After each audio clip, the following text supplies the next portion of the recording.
Welcome to News Insights. Welcome, everyone. Welcome, Okafo. Thank you. Welcome, Thank Peter. you. Good morning. You guys, your caps are looking very healthy. Yes. It shows that Nigeria is looking healthy. We just came back from the camping camp. Which of them now? The camping party. Which of them? Of course, Delta. Delta. Okay. Peter, is that why you came? Because you look very luscious. There was a camp party yesterday. Oh, really? Yeah. After Party after party. Party after party. I missed my flight. You missed your flight? Yeah, I missed it. So how did you get here? I didn't go. I missed flight. Okay, you missed flight to go. Oh, okay. But he said both of you went together. No, I didn't speak for him. I'm speaking for You myself. said they. That's the word you use. You know, I'm speaking for myself. Not him. We doesn't mean him. There are other human beings that went with me that are not here. Okay. If you ask, please don't mind my guys in the studio. All right. Welcome, viewers. Now, there are a lot of always dissenting voice. Baba-Ahmed has been on the news, and he's not been shying away from what he has always wanted to talk about, talking about on Arise of how he left the office of the president as advisor in the vice president's office. And he made bet to talk about everything that happened there, you know, and all that, and why he had to leave. First of all, he said he didn't want to be taking salaries and doing nothing. He said virtually he was sitting down, not doing anything. And a lot of things that he would have put his voice on were not in, his consent was not seeked at the time, and he had to leave. Okafo. Yeah, I don't want to place too much emphasis on how they treated Baba-Ahmed and all that. I mean, he has absorbed it and probably left. He has moved on. So, but let's focus more on the things he talked about, concerning Nigeria and APC. He essentially, when he said the future looks very bleak for APC and there's almost no future, for them, he is not saying that as a prophet. What he was trying to, if you listen to him very well, he was talking about APC solving the wrong problems. APC are solving political problems instead of solving developmental problems. Yes, the problems that are facing them is not the problem they are facing. The problem facing APC as a government today is problem to develop Nigeria, the problem to revitalize our economy, the problem to secure the nation. These are glaring problems facing them.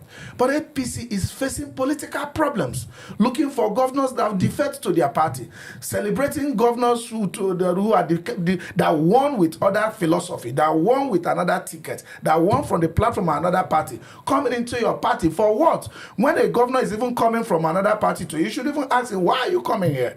Why don't let's see this, let's know that. How? What happened to your philosophy? You campaigned against us just 2 years ago. What has changed? And you won. There's, for example, that of Delta State, there is not any known threat to the governor of Delta State, clearly.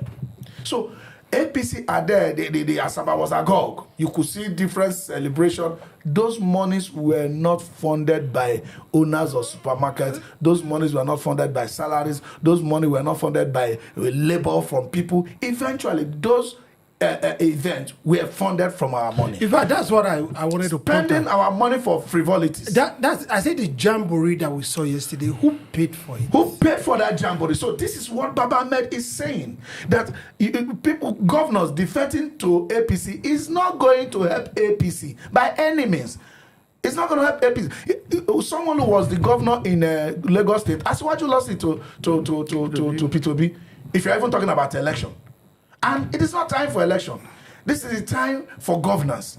It's still election is still a little bit way off. 2 years before election. Let's say give it like another 1 year before we go into the mainstream of politicking.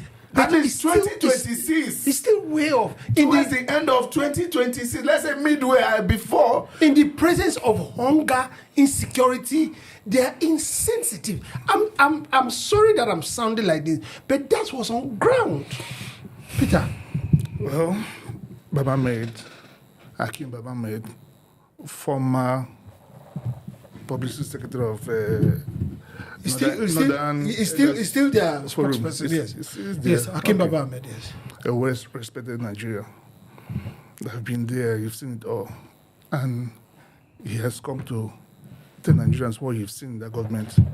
He said, I read some things he said. He said this government should have used people like him more in policy formulation, policy administration, and checking how far they've gone. So people there, they are not interested in what's economics part of what's happening in Nigeria. They're all about politics. You campaign. He gave out a manifesto. This is what I want to do. You're not even taking stock. It's 2 years. How far have we gone? They're not.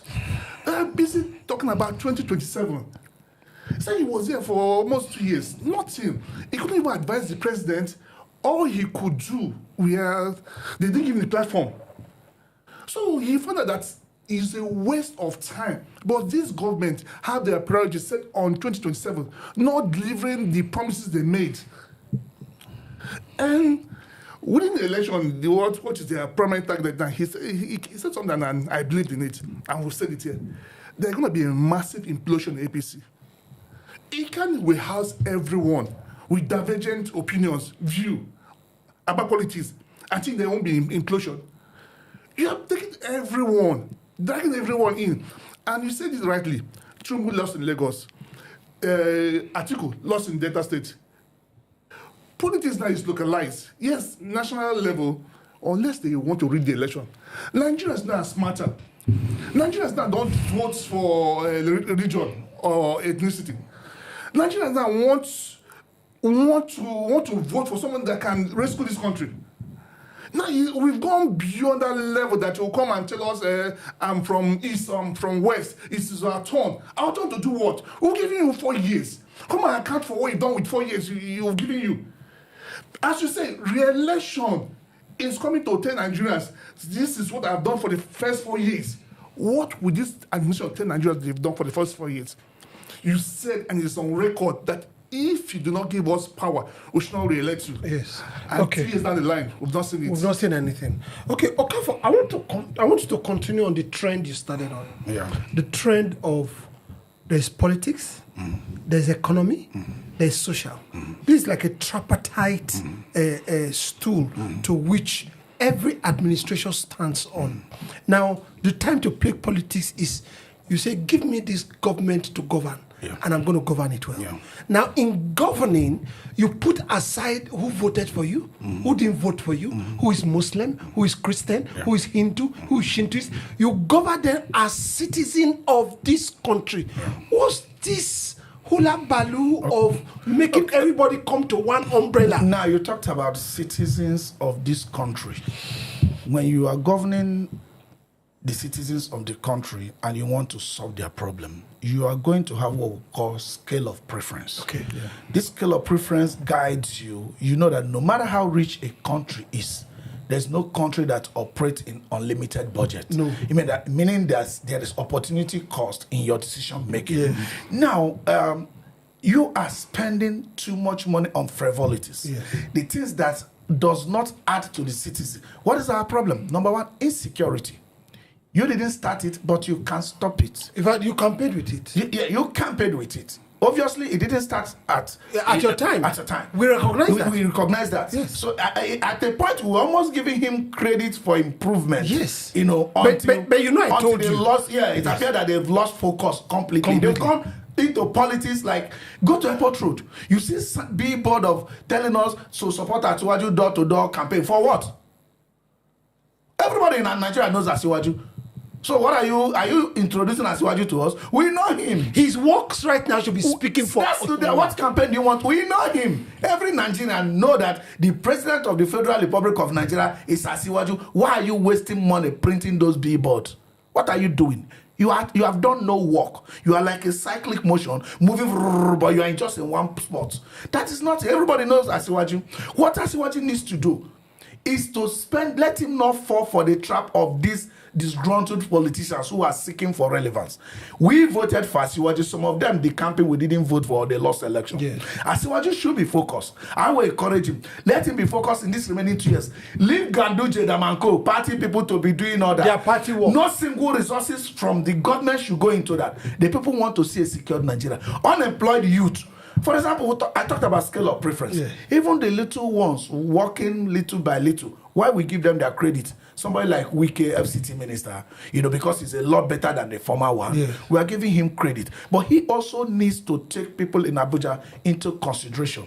Abuja people, do they need employment generation scheme, or they need a flyover somewhere that there is no hold up?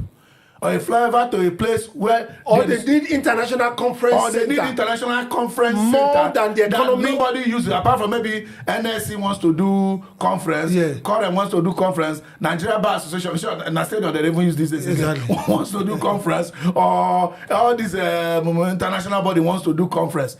Those things do not help the ordinary person. The high level, you talked about citizens, you started from there. The high level of unemployment, the high level of insecurity needs our money, no matter where you find yourself. Is it in FCT? Is it in the state? Is it in the federal? Even making the fiscal policies, you need to put this into consideration. Asiwaju has no time for politics, not even until nobody's campaigning against him. No. APC has guaranteed him a ticket. Yeah. He doesn't even need to do any work until political work until that time. Okay. Peter, in rounding up, we always tell people that our own is not to break the news. That's landslide. Yeah. Our own is what? Is beyond the headlines. Yeah. Now, beyond the headlines. As it is right now, we want to start projecting. What will you advise the APC right now? Or rather, Ahmed Bola Tinubu, the president of our nation, what he should focus on? Ahmed Bola Tinubu, God has given you this opportunity to better the lives of Nigerians. You have 2 years. 2 years is enough to change things, to focus on what you promised and deliver them. Leave a legacy Nigeria will remember you for. Leave an awesome legacy. Let us not remember you that after 10 years that you served and you destroyed the economy. I think it goes worse under your leadership. We don't want to remember you for that. But once Nigeria progress, it progress for everyone. When there's employment, it's for everyone. When the economy is booming, it's for all of us. It's not for Yoruba or Hausa. It's for all Nigerians. Nigerians want you to succeed. Please focus on your last 2 years to deliver on your promises. All right. I'm sure they are hearing in the Great Depression of the 30s, Roosevelt was the president of America. He was elected 4 times. One of the reasons was that he was bringing them out of depression and out of the World War. And they told him that we don't want to remove you as president because he was doing so well. And don't forget, Roosevelt was on the wheelchair. So you don't have to be confined to a place to not to govern well. And we are saying that govern also well, make the economy robust so that we can say you should continue in the next tenure. That's what it should be, not all this rigmaroling and maneuvering. We'll be right back on News Insight.